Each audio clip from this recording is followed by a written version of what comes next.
जय हिंद दोस्तों, एक बार फिर से स्वागत है आप सभी का हमारे यूट्यूब चैनल पर। तो इस वीडियो में हम लोग झारखंड NMMSS और CMMSS जो स्कॉलरशिप है उससे संबंधित कुछ क्वेश्चन देखेंगे, मोस्ट इम्पॉर्टेंट क्वेश्चन जो कि मे भी आपके एग्ज़ाम में आ जाए और आपके लिए बहुत ज़्यादा हेल्पफुल होने वाला है वीडियो। तो वीडियो को पूरा देखिएगा। इस वीडियो में हम लोग सोशल साइंस यानी SST के 30 MCQ क्वेश्चन या इसको यूँ कहे कि प्रीवियस ईयर क्वेश्चन हम लोग इस वीडियो में देखने वाले हैं। तो ये एक वीडियो जो है आपका दोनों एग्जाम में काम आएगा, यानी आपका NMMSS और CMMSS दोनों के लिए ये वाला वीडियो जो आपका हेल्पफुल होने वाला है। तो एक तीर से दो निशान वाला बात हो गई आप लोगों के लिए। तो ये जो आप लोगों का एग्ज़ाम होगा, ये जो स्कॉलरशिप एग्ज़ाम होगा, इसमें 2 सेक्शन है। आप लोगों को पता होगा कि एक मैट और सेट सेक्शन में जो आपका SST से क्वेश्चन आएगा और SST से आपका टोटल 30 क्वेश्चन जो है इस एग्ज़ाम में आने वाला है। 30 MCQ क्वेश्चन आपको देखने को मिलेंगे इस एग्ज़ाम में, इस स्कॉलरशिप एग्ज़ाम में, ठीक है। तो इस वीडियो हम लोग जो सिविक्स है यानी जो नागरिक शास्त्र है उससे संबंधित 30 क्वेश्चन हम लोग इस वीडियो में देखने वाले हैं, जो कि आपके एग्ज़ाम के लिए बहुत ज़्यादा हेल्पफुल हो सकते हैं, ठीक है। तो चलिए शुरू करते हैं। और आपका एग्ज़ाम जो है वो 18 मई है, मतलब डेट अभी तक जो नोटिस आया है उसके हिसाब से ये NMMSS का एग्ज़ाम डेट है आपका 18 मई 2025। तो इस वीडियो हम लोग देख रहे हैं भारत में लोकतंत्र, जो आप लोगों का चैप्टर है, उस चैप्टर से कई बार जो है प्रश्न आया हुआ है।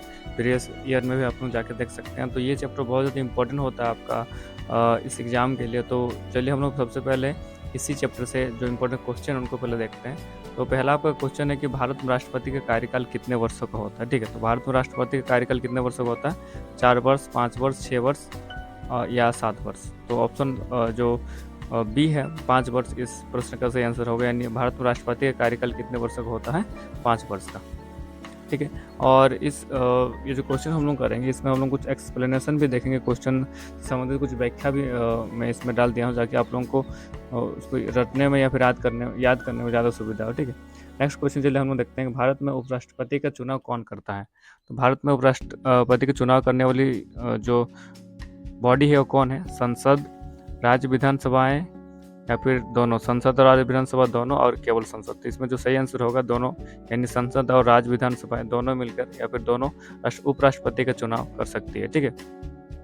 अगला क्वेश्चन हम लोग देखते हैं, भारत में संविधान का अनुच्छेद 370 का संबंध किस राज्य से है? तो ये बहुत ज़्यादा जो है इम्पोर्टेंट क्वेश्चन हो सकता है कि 370 जो किस राज्य से संबंधित है? तो 370 किससे संबंधित है?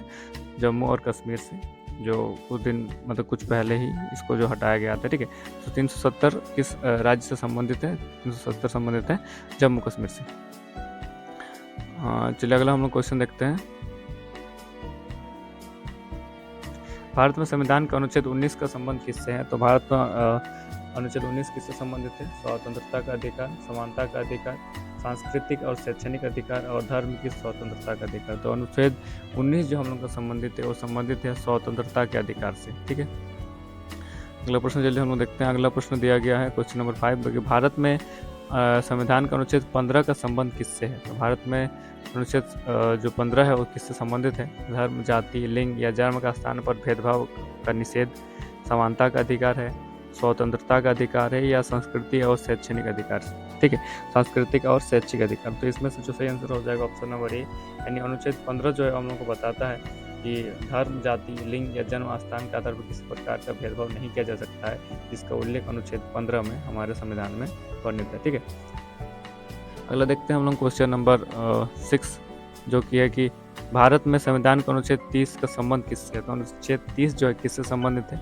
धार्मिक और भाषाई अल्पसंख्यकों के लिए शैक्षिक संस्थान स्थापित करने का अधिकार, समानता का अधिकार, स्वतंत्रता का अधिकार, या डी सांस्कृतिक और शैक्षिक अधिकार। तो अनुच्छेद 30 किससे संबंधित है? तो इसका सही आंसर हो जाएगा ऑप्शन नंबर ए, यानी धार्मिक और भाषाई अल्पसंख्यकों के लिए शैक्षिक संस्थान स्थापित करने का अधिकार। यानी भारत में जितने भी धार्मिक मतलब अलग अलग धर्म है वो अपने अपने शैक्षणिक संस्थान स्थापित कर सकते हैं। ये अनुच्छेद 30 के अनुसार वर्णित है, ठीक है। अगला प्रश्न देखते हैं कि क्वेश्चन नंबर 7, भारत में संविधान का अनुच्छेद 32 का संबंध किससे है? ठीक, अनुच्छेद 32 किससे संबंधित है? उच्चतम न्यायालय में मूल अधिकारों की रक्षा से संबंधित, समानता के अधिकार से संबंधित, स्वतंत्रता के अधिकार से संबंधित, या सांस्कृतिक और शैक्षिक अधिकार से संबंधित। तो आप इसका आंसर कमेंट कीजिए अगर आपको पता है। तो इसका जो सही आंसर हो जाएगा ऑप्शन नंबर ए, उच्चतम न्यायालय में मूल अधिकारों की रक्षा। और इसी जो अधिकार है, इस अधिकार के अंतर्गत हम लोग क्या करते हैं, हमें जो मूल अधिकार दिया गया उसकी हम लोग रक्षा करते हैं जब हम मतलब जब हमारा मूल अधिकार का हनन होता है। ठीक है, तो अनुच्छेद 32 किससे संबंधित है? उच्चतम न्यायालय में मूल अधिकारों की रक्षा से संबंधित है।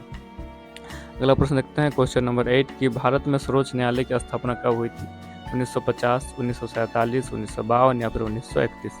और दोस्तों अभी तक अगर आप लोग हमारे चैनल जो सब्सक्राइब नहीं किए हैं जो भी, वो ज़रूर सब्सक्राइब कर दीजिए, क्योंकि इस तरह के वीडियो आप लोगों को रेगुलरली मिलते रहेगा, ताकि आप अपने जो एग्ज़ाम है उसको तैयारी अच्छे से कर सकें। और वीडियो को लाइक भी कीजिएगा, दोस्तों के साथ शेयर जरूर भी कीजिएगा। ठीक है, तो ये जो है आपका भारत में सर्वोच्च न्यायालय की स्थापना कब हुई, इसका सही आंसर क्या हो जाएगा? इसका सही आंसर होगा ऑप्शन नंबर ए, यानी 1950। भारत में 1950 में सर्वोच्च न्यायालय की स्थापना की गई थी। अगला प्रश्न हम लोग देखते हैं क्वेश्चन नंबर 9, भारत में संविधान का अनुच्छेद 52 का संबंध किससे है? ठीक है, अनुच्छेद 52 किससे संबंध, में कर रहा हूँ, अनुच्छेद 25 किससे संबंधित? ठीक है, भारत में संविधान का अनुच्छेद 25 किससे संबंधित है? धर्म की स्वतंत्रता से संबंधित है, समानता के अधिकार से संबंधित है, स्वतंत्रता के अधिकार से संबंधित है, या फिर सांस्कृतिक और शैक्षिक अधिकार से संबंधित है? तो अनुच्छेद 25 जो है किससे संबंधित है? इसका आंसर हो जाएगा ऑप्शन नंबर ए, यानी धर्म की स्वतंत्रता। ठीक है, तो अनुच्छेद 25 के अंतर्गत हम लोग को धर्म की स्वतंत्रता मिलती है। अगला हम लोग क्वेश्चन देखते हैं क्वेश्चन नंबर 10, जो कि भारत में अनुच्छेद 28 का संबंध किससे है? अनुच्छेद 28 किससे संबंध? देखिए, इस तरह से बहुत सारे अनुच्छेद से प्रश्न आपको प्रीवियस ईयर क्वेश्चन में देखने को मिलेगा। तो अनुच्छेद से क्वेश्चन आता है तो इसको हम लोग को ज़्यादा अच्छे से देखना पड़ता है। तो अनुच्छेद 28 किससे संबंधित है? धार्मिक शिक्षा पर प्रतिबंध है, समानता का अधिकार, या फिर स्वतंत्रता का अधिकार, या फिर सांस्कृतिक और शैक्षिक अधिकार? तो अनुच्छेद 28 क्या बताता है हम लोग को? इसका आंसर हो जाएगा ऑप्शन नंबर ए, यानी धार्मिक शिक्षा पर प्रतिबंध। तो अनुच्छेद 28 कहता है कि भारत में जो भी सरकारी विद्यालय हैं तो उनमें किसी भी प्रकार किसी विशेष धर्म की शिक्षा नहीं दी जा सकती। ठीक है, किसी विशेष धर्मों की शिक्षा जो है और नहीं दी जा सकती। तो धार्मिक शिक्षा पर प्रतिबंध यह अनुच्छेद 28 से संबंधित है। अगला प्रश्न देखिए क्वेश्चन नंबर 11, भारत में संविधान का अनुच्छेद 44 का संबंध किससे? अनुच्छेद 44 किससे संबंधित है? समान नागरिक संहिता, समानता का अधिकार, स्वतंत्रता का अधिकार, सांस्कृतिक और शैक्षिक अधिकार? तो अनुच्छेद 44 किससे संबंधित है? इस प्रश्न का आंसर हो जाएगा ऑप्शन नंबर ए, यानी समान नागरिक संहिता। ठीक है, अनुच्छेद 44 किससे संबंधित है? समान नागरिक संहिता। अनुच्छेद 44 राज्य को समान नागरिक संहिता लागू करने का निर्देश देता है। अगला प्रश्न देखते हैं क्वेश्चन नंबर 12 कि भारत में संविधान का अनुच्छेद 51A का संबंध किससे है? ठीक है, 51A किससे संबंधित है? तो नागरिकों के मौलिक कर्तव्य से, समानता के अधिकार से, स्वतंत्रता के अधिकार से, सांस्कृतिक एवं शैक्षणिक अधिकार से? इस प्रश्न का सही आंसर हो जाएगा ऑप्शन नंबर ए, यानी नागरिकों के जो मौलिक कर्तव्य है उससे संबंधित। ठीक है, नागरिकों के मौलिक कर्तव्य से संबंधित है कौन? हमारा अनुच्छेद 51A। अगला प्रश्न देखते हैं क्वेश्चन नंबर 11, संविधान की प्रस्तावना में धर्मनिरपेक्ष शब्द कब जोड़ा गया? ठीक है, संविधान की प्रस्तावना में जो धर्मनिरपेक्ष जो हम लोग प्रस्तावना पढ़ते हैं ये कब जोड़ा गया था? तो इसका ऑप्शन है 1947, 1950, 1976 या फिर ऑप्शन नंबर डी 1985। तो इसका जो सही आंसर हो जाएगा वो हो जाएगा आपका ऑप्शन नंबर सी, यानी 1976 में भारत की जो प्रस्तावना उसमें धर्मनिरपेक्ष शब्द जो है जोड़ा गया था। मूल संविधान में धर्मनिरपेक्ष शब्द की व्याख्या नहीं की गई थी, लेकिन 1976 में जो संविधान संशोधन होता है उसके द्वारा जो 42वां संविधान संशोधन है उसके माध्यम से धर्मनिरपेक्ष, समाजवादी और अखंडता ये जो शब्द हैं ये प्रस्तावना में जोड़ा गया था। याद रखिएगा, 42वां संविधान संशोधन 1976 कौन कौन से शब्द जोड़े गए थे? धर्मनिरपेक्ष, समाजवादी और अखंडता, ये सब जोड़ा गया था 1976 के संविधान संशोधन में। अगला प्रश्न हम लोग देखते हैं कि भारतीय लोकतंत्र किस प्रकार का लोकतंत्र है? प्रत्यक्ष लोकतंत्र है, अप्रत्यक्ष लोकतंत्र है, धार्मिक लोकतंत्र है, या फिर सैन्य लोकतंत्र है? तो भारत का जो लोकतंत्र है वो अप्रत्यक्ष लोकतंत्र है, इनडायरेक्ट डेमोक्रेसी है। ठीक है, अप्रत्यक्ष लोकतंत्र है। अगला क्वेश्चन देखते हैं, और ये देखिए अप्रत्यक्ष लोकतंत्र इसीलिए कहा जाता है कि भारत में लोग अपने प्रतिनिधियों को चुनते हैं जो कि उनके लिए कानून बनाते हैं, इसलिए अप्रत्यक्ष लोकतंत्र है, क्योंकि व्यक्ति जो वोट देते हैं वो स्वयं जाके कानून नहीं बनाते हैं, वो वोट के द्वारा जिनको जिताते हैं वही ऊपर जाते हैं और कानून बनाते हैं। इसीलिए इस प्रकार का जो लोकतंत्र इसे हम लोग क्या कहते हैं? अप्रत्यक्ष लोकतंत्र इसे कहा जाता है। ठीक है, तो भारत में किस प्रकार का लोकतंत्र है? अप्रत्यक्ष। अगला प्रश्न देखते हैं क्वेश्चन नंबर पहला प्रश्न है कि लोकसभा के लिए न्यूनतम आयु सीमा कितनी होनी चाहिए। तो अगर आप लोकसभा के सदस्य बनना चाह रहे हैं तो आपकी न्यूनतम आयु सीमा कितनी होनी चाहिए। ऑप्शन ए 25 वर्ष, ऑप्शन बी 30 वर्ष, ऑप्शन सी 35 वर्ष या ऑप्शन डी 21 वर्ष। तो इस क्वेश्चन का सही आंसर हो जाएगा ऑप्शन नंबर ए यानी 25 वर्ष। तो लोकसभा के सदस्य बनने के लिए न्यूनतम आयु सीमा कितनी होनी चाहिए, 25 वर्ष। अगला प्रश्न है कि राज्यसभा के लिए न्यूनतम आयु सीमा कितनी होनी चाहिए। ठीक है, तो लोकसभा का हो गया 25 वर्ष, लेकिन यदि आप राज्यसभा का सदस्य बनना चाह रहे हैं तो उसके लिए आपकी न्यूनतम आयु सीमा कितनी होनी चाहिए। ऑप्शन ए 25 वर्ष, ऑप्शन बी 30 वर्ष, ऑप्शन सी 35 वर्ष या फिर ऑप्शन डी 21 वर्ष। तो इस क्वेश्चन का भी आंसर हो जाएगा ऑप्शन नंबर बी यानी 30 वर्ष। ठीक है, तो लोकसभा के लिए 25 वर्ष और राज्यसभा के लिए 30 वर्ष। अगला क्वेश्चन है क्वेश्चन नंबर 15। भारतीय संसद कितने सदनों से मिलकर बना, मतलब भारतीय जो संसद है उसमें कितने सदन है, एक सदन, दो सदन, तीन सदन या फिर चार सदन। तो इसका आंसर हो जाएगा सही ऑप्शन नंबर 3 यानी 3 सदन। और ये कौन कौन है, ये है राष्ट्रपति, लोकसभा और राज्यसभा। तो लोकसभा, राज्यसभा, राष्ट्रपति, ये तीन मिलकर हम लोग के भारत का जो संसद है उसको बनाते हैं। Question number 16। भारत में पहला आम चुनाव कब हुआ था। तो 1947, 1950, 1951 या 1955। तो ऑप्शन नंबर सी जो होगा इस क्वेश्चन का सही आंसर हो जाएगा, यानी ऑप्शन नंबर सी 1951 से 1952 के बीच में हुआ था भारत में पहला आम चुनाव। ठीक है, क्वेश्चन नंबर 17 देखते हैं कि चुनाव आयोग कितने सदस्यों का होता है। तो चुनाव आयोग में कितने सदस्य होते हैं, 1, 2, 3 या फिर 4। तो ऑप्शन नंबर 3 जो आपका सी जो आपको सही हो जाएगा, यानी चुनाव आयोग में कितने सदस्य होते हैं, तो होते हैं 3 सदस्य। ऑप्शन नंबर 18, क्वेश्चन नंबर 18 हम लोग देखते हैं कि एक व्यक्ति एक वोट की अवधारणा किस अधिकार से संबंधित है। मौलिक अधिकार से, विधिक अधिकार से, संवैधानिक अधिकार से या फिर नैतिक अधिकार से। तो मतलब एक व्यक्ति एक वोट जो अधिकार है ये किस प्रकार का अधिकार है। तो ये एक प्रकार का क्या है, मौलिक अधिकार है, यानी ऑप्शन नंबर ए इस क्वेश्चन का जो है सही आंसर हो जाएगा।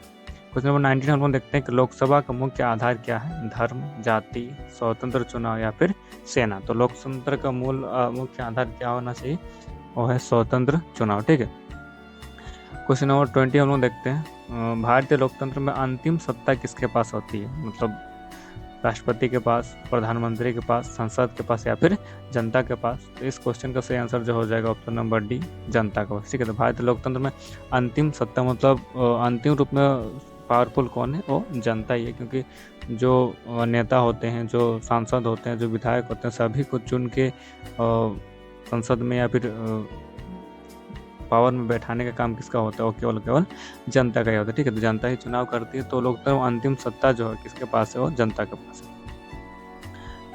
क्वेश्चन नंबर 21 देखिए, किस संशोधन द्वारा मतदान की न्यूनतम आयु 21 वर्ष से घटाकर 18 वर्ष की गई। ठीक है, तो सबसे पहले जब वोट का अधिकार मिला गया था तो उस टाइम 21 वर्ष या फिर उससे अधिक आयु के लोगों को ही वोट देने का अधिकार था, लेकिन इसको बाद में संशोधन इसमें किया गया और 21 वर्ष की जगह उसको 18 वर्ष किया गया। तो ये कौन सा संविधान संशोधन हुआ था, 42वां, 44वां, 61वां या फिर 73वां। तो इस क्वेश्चन का सही आंसर हो जाएगा ऑप्शन नंबर सी यानी 61। 61वां जो संविधान संशोधन था उसमें मतदान की आयु घटाकर 21 वर्ष से 18 वर्ष कर दी गई थी। क्वेश्चन नंबर 22 हम लोग देखते हैं कि संविधान सभा की प्रारंभिक बैठक कब हुई थी। 15 अगस्त 1947, 9 दिसंबर 1946, 26 जनवरी 1950 या फिर 26 नवंबर 1949 को। तो संविधान सभा की प्रारंभिक बैठक जो हुई थी वो हुई थी 9 दिसंबर 1946 को, यानी ऑप्शन नंबर बी जो होगा इस क्वेश्चन का सही आंसर हो जाएगा। क्वेश्चन नंबर 23 हम लोग देखते हैं कि लोकतंत्र में बहुमत का शासन या क्या क्या तात्पर्य है, बहुमत का शासन से क्या तात्पर्य है। तो बहुमत हमेशा सही होता है या फिर अल्पसंख्यकों को कोई अधिकार नहीं होता है, बहुमत की इच्छा सर्वोपरि है या फिर बहुमत द्वारा चुनी गई सरकार होती है। तो इस क्वेश्चन का सही आंसर क्या हो जाएगा, बहुमत द्वारा चुनी गई सरकार होती है। और इस मतलब ऐसा नहीं है कि अल्पसंख्यक को कोई अधिकार नहीं है या फिर बहुमत हमेशा सही होता है, तो ऐसा नहीं। लेकिन लोकतंत्र में जो बहुमत का शासन, इससे क्या तात्पर्य है कि बहुमत द्वारा ही चुनी गई सरकार बनती है, मतलब जिस पार्टी को सबसे ज़्यादा बहुमत मिलता है वही पार्टी जो है वो चुनाव जीतती है। क्वेश्चन नंबर 24 देखते हैं कि पंचायती राज व्यवस्था का संविधान में समावेश किस संशोधन द्वारा किया गया। तो पंचायती राज व्यवस्था को कौन से संविधान संशोधन में शामिल किया गया। ये option number A 42, option number B 44, option number C 73 या फिर ऑप्शन नंबर डी 86। ठीक है, तो कौन से संविधान संशोधन में पंचायती राज व्यवस्था को शामिल किया गया था। इस क्वेश्चन का सही आंसर हो जाएगा ऑप्शन नंबर सी यानी 73वां जो संविधान संशोधन था उसमें पंचायती राज व्यवस्था को भारतीय संविधान में उसको शामिल किया गया था। ठीक है, क्वेश्चन नंबर 25 हम देखते हैं कि राज्यपाल की नियुक्ति कौन करता है। ठीक है, राज्यपाल जो राज्य में राज्यपाल होते हैं उनकी नियुक्ति कौन करता है। मुख्यमंत्री करते हैं, प्रधानमंत्री करते हैं, राष्ट्रपति करते हैं या फिर सुप्रीम कोर्ट के द्वारा किया जाता है। इस क्वेश्चन का सही आंसर हो जाएगा ऑप्शन नंबर सी यानी राष्ट्रपति। तो किसी भी राज्य में जो राज्यपाल की नियुक्ति होती है वो राष्ट्रपति के द्वारा ही किया जाता है। और आप कमेंट कर सकते हैं कि वर्तमान में हमारे राष्ट्रपति कौन हैं, तो ज़रूर कमेंट कीजिए। क्वेश्चन नंबर 26 की ओर बढ़ते हैं कि भारत को गणराज्य घोषित कब किया गया था। 15 अगस्त 1947, 26 नवंबर 1949, 26 जनवरी 1950 या फिर 30 जनवरी 1950। ये बहुत ज़्यादा मेरे ख्याल से ईजी क्वेश्चन है आप लोगों के लिए। 26 जनवरी 1950 को भारत को क्या घोषित किया गया था, गणराज्य घोषित किया गया था। क्वेश्चन नंबर 27 की संविधान सभा की जो ड्राफ्टिंग कमेटी के अध्यक्ष थे वो कौन थे। Option number A Jawaharlal Nehru, option number B doctor Rajendra Prasad, option number C doctor BR Ambedkar या फिर option number D Sardar Patel. ठीक है, ड्राफ्टिंग कमेटी जो थी उसका अध्यक्ष कौन थे, तो ऑप्शन नंबर सी जो है डॉक्टर भीमराव अम्बेडकर इस प्रश्न का सही आंसर हो जाएगा। ठीक है, तो ऑप्शन नंबर सी होगा सही answer, doctor Bhimrao Ambedkar. Question number 28 की ओर हम लोग बढ़ते हैं। क्वेश्चन नंबर 28 है कि भारत में चुनाव आयोग किस अनुच्छेद के तहत स्थापित है, मतलब किस अनुच्छेद में चुनाव आयोग के बारे में वर्णन है। तो अनुच्छेद 324, अनुच्छेद 320, अनुच्छेद 326 या फिर अनुच्छेद 280। इसको प्रश्न का सही आंसर हो जाएगा अनुच्छेद 324 यानी ऑप्शन नंबर ए भारत चुनाव आयोग तो किस अनुच्छेद के तहत स्थापित, तो अनुच्छेद 324 के तहत। ठीक है, अगला प्रश्न हम लोग देखते हैं कि क्वेश्चन नंबर 29 में भारत में न्यायपालिका किस प्रकार की है। स्वतंत्र न्यायपालिका है, कार्यपालिका के अधीन है, विधायिका के द्वारा नियंत्रित है या फिर संसदीय सरकार के अधीन है। इस प्रश्न का सही आंसर हो जाएगा स्वतंत्र। भारत में जो न्यायपालिका है वो किसी के अधीन नहीं है, एकदम स्वतंत्र है, पूर्णतः स्वतंत्र है। ठीक है, और हम लोग क्वेश्चन नंबर 30 यानी आज के सेशन का आखिरी क्वेश्चन हम लोग देखते हैं कि भारतीय लोकतंत्र की सबसे बड़ी विशेषता क्या है। सत्ता का केंद्रीकरण, बहुसंख्यवाद, स्वतंत्र चुनाव या फिर धर्म आधारित शासन। ये जो क्वेश्चन है ये आपके लिए होमवर्क रहता है, इसको आप कमेंट करके ज़रूर बताने की कोशिश कीजिए कि भारतीय लोकतंत्र जो है इसके सबसे बड़ी विशेषता क्या है। सत्ता का केंद्रीकरण है, बहुसंख्यकवाद है, स्वतंत्र चुनाव होता है या फिर धर्म आधारित शासन है। तो मेरे ख्याल से आप सभी को ये सेशन अच्छा लगा होगा। इस तरह से और भी हम लोग सेशन लेके आएंगे। तो तब तक के लिए आप सभी को बहुत बहुत धन्यवाद वीडियो में इतने देर तक बने रहने के लिए। और ये वीडियो जो है आप लोगों को इस प्रकार का मैं लाता रहूँगा जो आप लोगों का एग्ज़ाम के लिए बहुत ज़्यादा हेल्पफुल होने वाला है। तो अगर वीडियो पसंद आया तो वीडियो को लाइक ज़रूर कीजिएगा, दोस्तों के साथ शेयर कीजिए और चैनल को सब्सक्राइब ज़रूर कीजिएगा। तब तक के लिए बहुत बहुत धन्यवाद।